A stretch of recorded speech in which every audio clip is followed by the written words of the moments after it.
Alright, so i-compute po natin kung magkano ang pwede mong kitain on a monthly basis if kumikita ka po ng $20 per hour. Okay, so 20 times 55 times 40 equals 44,000 pesos po yan. Weekly po yan, hindi po yan monthly. Okay? Kung monthly naman po, times for 176,000 pesos monthly. So kung interesado ka pong malaman kung anong gagawin mo sa work opportunity na to, i-discuss ko po yung mga job responsibilities. Magbibigay din po ako ng mga tips and suggestion and kung paano ka magpe-prepare if gusto mo pong mag-apply sa job posting na to. And ituturuan din po kita kung paano ka mag-start working from home kahit wala ka pong experience, wala ka pong skill, wala ka pa pong knowledge or idea. Okay, nakakabulol minsan. Right? So, keep watching this video. Alright, para po dun sa mga interesado yung gusto na po agad makita itong job posting, nandiyan po yung link sa baba. First link po dyan sa baba. And i-click mo na po siya para makita mo na po yung posting. Kaka-post lang po ito kanina. And pwede po mag-apply kahit na sino po sa mundo. So, kahit OFW ka po or nasa ibang bansa ka po, hindi lang po sa Pilipinas pwede ka po mag-apply. So, ang hinahanap po ni client is expert po sa eBay and Etsy, specifically product listing. Okay? So, pero manggagaling daw po sa Shopify yung ililisting nyo. So, basically, meron siyang mga product sa Shopify, ililipat nyo po sa Etsy and sa eBay. Okay? So, hindi ko po masyado i-discuss yung eBay. Okay?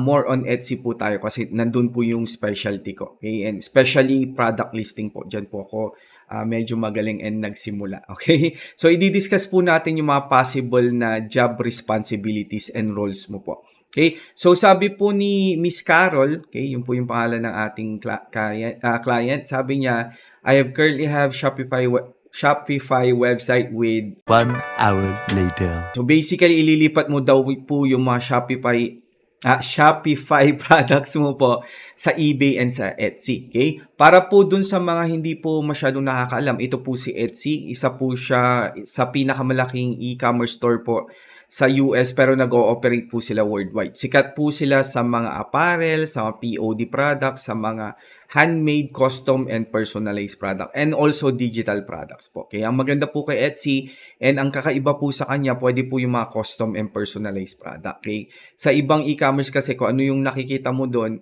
yun na yung makukuha mo rin. Dito pwede mo ipa-personalize yung items mo. Parang ganun po. Alright? So kung hindi ka masyadong familiar, if familiar ka po sa eBay, hindi ka masyadong familiar sa Etsy, itry mo lang pong gumawa ng account, libre lang pong gumawa ng account and medyo explore mo siya para mas maging familiar ka.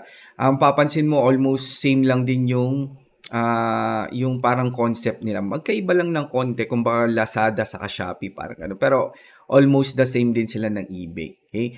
Anyways, ito po yung gagawin mo daw po is i-optimize mo po ito yung tasks and responsibilities is i-optimize mo po yung mga listing. So, ililipat mo siya pang Shopify to Etsy pero dapat optimize para makabenta ng marami. So, tingnan po natin ang itsura ng isang Etsy listing or product listing. Okay? So, ito po yung isang product listing. Ito po yung mga tinatawag nilang mock-up. So, ikaw pong gagawa nito. Pero, dahil may mga products, may mga photos na po, basically parang i-upload mo na lang siya. I-upload mo na lang po yung mga products, product photo nyo dito po sa Etsy. Okay? Most probably, ito lang po yung gagawin mo if wala pa pong mga titles and tags. Ito po yung gagawin mo. Ito po yung tinatawag nilang title.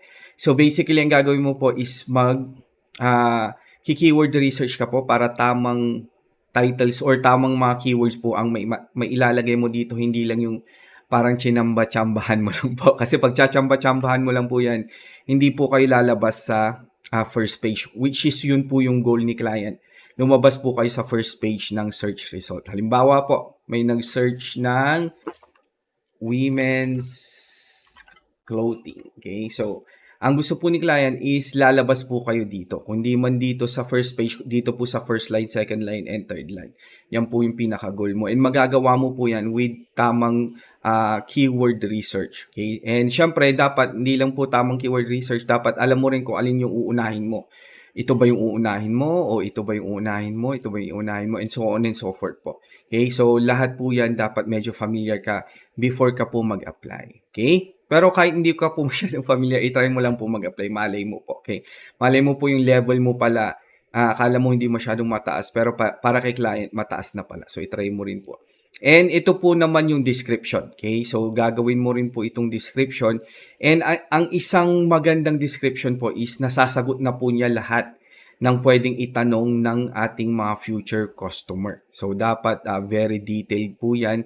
Katulad nito, care, instruction, production and shipping, care instruction na naman and production shipping na naman. Okay, siguro dahil iba-ibang product po ito, may pang youth, may pang adult, okay? And yan po, basically gagawa ka po ng keyword research, mock-ups, titles, tags, and description. So yan po yung pinaka magiging job roles and responsibilities mo po. Alright, now naman po pag-usapan natin yung mga tips and pagpe-prepare mo pag in case na mag-apply ka po. Okay, so I would highly suggest po na i-research mo po si Ma'am Carol. Thankfully, binigay niya po yung shop niya. Okay, binibigyan ka na po ng mga senyales. Oh, gusto mo mag-apply, mag-research ka muna. So ito po yung website nila. Napakaganda po nung Shopify website nila. Parang gawa ng pro po talaga. So i-research mo po yung mga iba't ibang klase ng product na meron sila. And tingnan mo po yung mga ano ba yung parang style nila, ma'am. Okay, so parang napansin ko ang parang style ni Ma'am Carol is parang medyo hip-hop, parang gano'n, di ba? So dapat yun po yung agad na nasa isip mo, medyo parang hip-hoppy. Okay? So pwede ka pong punta sa home and dito po sa new drop or isa-isay mo po lahat ng pwede mo makita dito sa website and take note po, mag-take note ka po, okay? So spend at least 30 to 1 hour para makita mo as many as possible. And during the interview, puri-purihin mo rin po yung mga product ni Ma'am Carol. Sabihin mo, maghanap ka ng isang product dito na talagang gustong-gusto mo. Hindi yung kaplastikan lang na namili ka lang ng kahit na anong product. Yung talagang gusto mo. And during the interview, sabihin mo, I actually went to your shop and I was blasted away. Mga ganon. And I really like this one. Kunwari, ito yung gusto mo. I really like the Packers crew neck. I like the design. It's very you will stand out and you will everyone will see your support for the team. Mga ganon yung sabihin mo, okay? Wag lang din basta pili ka lang ng pili para lang may masabi ka, okay? Kailangan from the heart talaga yung sasabihin mo, okay? Yan po yung una mong gagawin is i-research mo po yung store ni Ma'am Carol, okay? Next is, nasaan na tayo? Next na maibibigay ko pong tip is gumawa ka po ng online portfolio. Doon po sa online portfolio mo po, gumawa ka ng, wait lang, dito po. Okay, gumawa ka ng mga 10 siguro, 10 or 20 na listing, and gumawa ka ng titles, ng tags, description, and mock-up. Mga sample mock-up lang po. And ilagay mo po yan sa, pwedeng sa worksheet po, Google Sheet po pala, Google Sheet. And gumawa ka lang po ng parang simpleng parang presentation lang po na nandoon po yung paggawa mo ng title, paggawa mo ng tags, description, and mga mock-ups. Okay? And gumawa ka mga 10 or 20 lang. Pero kung talagang gustong-gusto mo pong kumita ng 176,000, di na po biro-birong income yan. Damihan mo po ng konti. Kung kaya mong 30 o 50, mas maganda. Mas marami ka ipapakita kay client. To the point na ayaw niya nang tingnan lahat, mas maganda po yun. Kasi pagka yung gawa mo po nakakapagod na pong tignan para sa client, good sign po yan. Dahil ibig sabihin yan, sobrang sipag mo po and makakapagkatiwalaan ka and dedicated ka sa work mo. Okay, yan po yung second tip na maibibigay po. Maibibigay ko po sa inyo. Okay? Third tip is, i-ready mo yung mga possible na itatanong sa'yo sa interview. Mga itatanong dyan is kung paano ka ba gumagawa ng title, paano ka ba nag-keyword research, and so on and so forth. So, dapat ready ka for the mga possible na itatanong po sa'yo during the interview. Okay? And lastly na maibibigay ko pong tip is kung marunong ka pong mag-social media. Okay? Kung marunong ka pong mag-social media management, iboka mo na rin.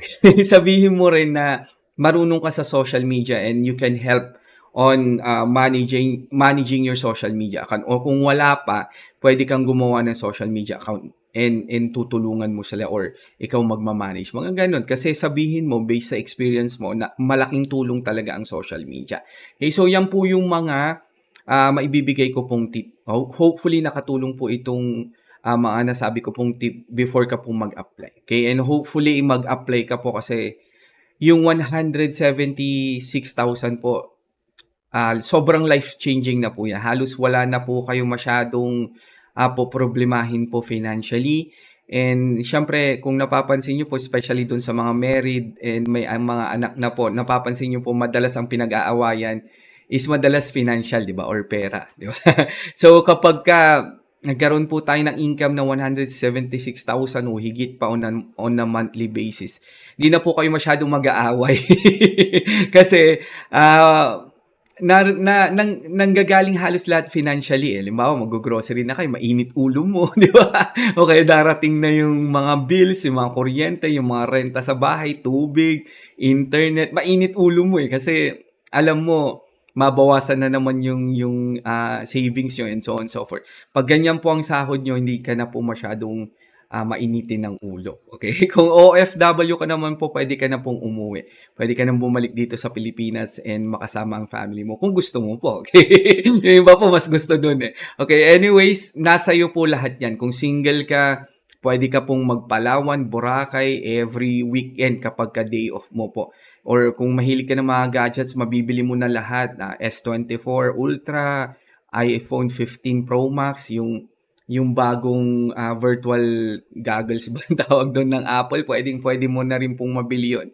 Okay, so ang gusto ko lang pong sabihin, ibang-iba po ang pakiramdam kapagka meron ka po talagang medyo malaki pong income, alright? So medyo napahaba na po, napahaba na po. Next naman po na idi-discuss ko is para po doon sa mga, gusto rin pong mag-work from home kaso wala pa po silang experience, wala pa po kayong knowledge, skill, and, ano pa ba, idea kung paano mag-start working from home, okay? Para po dun sa mga gusto rin pong kumita ng 176,000 po or more each and every month po, gumawa po ako ng, course. And ang course po natin is HCVA Masterclass. Dito po sa ating course, i-discuss ko po lahat ng kailangan mong matutunan para maging successful kang HCVA. Hindi lang po successful, kundi highly paid and hinahabol-habol po ng mga client. Okay? So, halimbawa po ito, hinahanap po ni client is Etsy Product Listing Optimization Expert. So, meron po tayo niyan sa Module 3 and sa Module 4. Sa Module 3 po, i-discuss ko kung anong importance ng Etsy SEO, i-discuss ko yan and pag-aaralan natin yung mga iba't ibang tools na pwede mong gamitin sa pag-keyword research and tamang SEO. Okay? And sa Module 4 naman po, ituturo ko ang proper keyword research, product mock-ups, titles, tags, and description kung paano mo gagawin yun ng maayos and effective. So, lahat po yan i-discuss natin sa Module 4. And sa Module 6 naman or Module 5 naman po, if gusto mo rin i-offer yung pagiging social media management or manager and marketer para dagdag pogi points or ganda points din kay client na sabihin mong very, very expert ka. Then, meron din po tayong Module 5 kung saan i-discuss ko po kung paano ang tamang pagpo-posting, ano ang mga ipo-post mo, and kung paano ka gagawa ng mga magagandang posting. Okay? So, hindi lang po yan na ituturo ko dahil ituturo ko rin po sa inyo kung paano kayo maghahanap ng mga ganito kagaganda kay Miss Carol na client na nagpapasahod po ng 176,000 pesos. Tuturuan ko po kayo kung paano kayo maghanap niyan, kung paano tayo gagawa po ng resume and ng online portfolio kahit na wala po kayong experience, skill, or knowledge. Lahat po yan ituturo ko po sa inyo. Okay? Dito po yan sa Module 9. And hindi lang po yan ang ituturo ko po sa inyo, hindi ko lang po kayo tuturuan ng skill, ng knowledge, and kung paano maghanap ng mga clients. Dahil tuturuan ko rin po kayo kung paano yung tamang paggawa po ng cover letter. Ito po yung ito po yung cover letter, ito po yung parang love letter natin kay client. Kung paano natin sila i-approach, ano ba yung tamang wordings, ano ba yung tamang ilalagay natin doon sa parang love letter natin. And syempre, pag na-invite po kayo sa interview, meron din po tayong mga interview script. So, hindi na po kayo kailangan mangamba kung ano nga ba isasagot mo kay client. Halimbawa, sa mga katulad po nitong mga ganitong ganitong product listing optimization expert, madalas po itatanong kung paano ka gumagawa ng titles, paano ka gumagawa ng description. dito po masasagot po natin lahat yan dito po sa part 1 to part 5. So, lahat po ng possible na itatanong po sa inyo, nasagot na po natin. Okay? And next po is hindi lang po yan, meron pa po tayong mga on-the-job training worksheet po. Ito pong mga worksheet na to, ito po yung actual work po. Ito po yung actual na pinapagawa ko sa aking product listing optimization team. Yung ipinapagawa ko po sa kanila, ipapagawa ko rin po sa inyo. Meaning, meron na po kayong actual work experience and meron po kayong maipapakita kay client na proof nyo po kung gaano kayo kagaling mag-product listing. Pag nakita niya po yung klase ng pagpa-product listing niya po, ninyo po, may i-inlove din po si client. Kagaya nyo na inlove kay, kay client dahil ang laki niya pong magpasahod. Okay? And hindi lang po yan, meron pa po tayong weekly webinar kung saan po hahasain ko po kayo sa interview, i-check po natin yung mga resume ninyo, mga portfolio, mga worksheet nyo po para pagdating po sa actual work and pagdating po sa interview talagang pulidong-pulido na po kayo. Wala pong pwedeng itanong si client na hindi nyo po masagot ng maayos and pagdating po sa interview with confidence po kayong sumagot. And kapag with confidence po tayong sumagot sa interview, almost assured na po na tayong ma-hire. Okay? Para po doon sa mga interesado po, nandyan po yung link sa description. Second link po, if gusto mo rin pong kumita ng 176,000 pesos, if ayaw mo na pong mag-away kayo lagi ni Mr. o ni Mrs. dahil madalas financial po yung pinag-aawayan nyo. If OFW ka po, gusto mo na pong umuwi po dito sa Pilipinas, if student ka po, gusto mong pag-aralin yung sarili mo, or if single ka po and gusto mo mas malaking income, then possible po yan. Okay? I-click mo lang po yung second link dyan sa description and matututunan mo po kung paano mag-enroll. Para naman po dun sa mga may question, clarification, or tanong, okay? Or gusto nyo lang po makipagkwentuhan sa akin, i-message nyo po ako sa Facebook, search for Neil Puserio po and magre-reply po ako as soon as possible.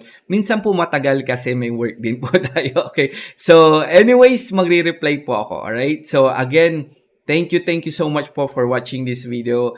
This is Neil Puserio. Have a great day po sa ating lahat and God bless po sa ating lahat. Alright, so thank you and bye-bye.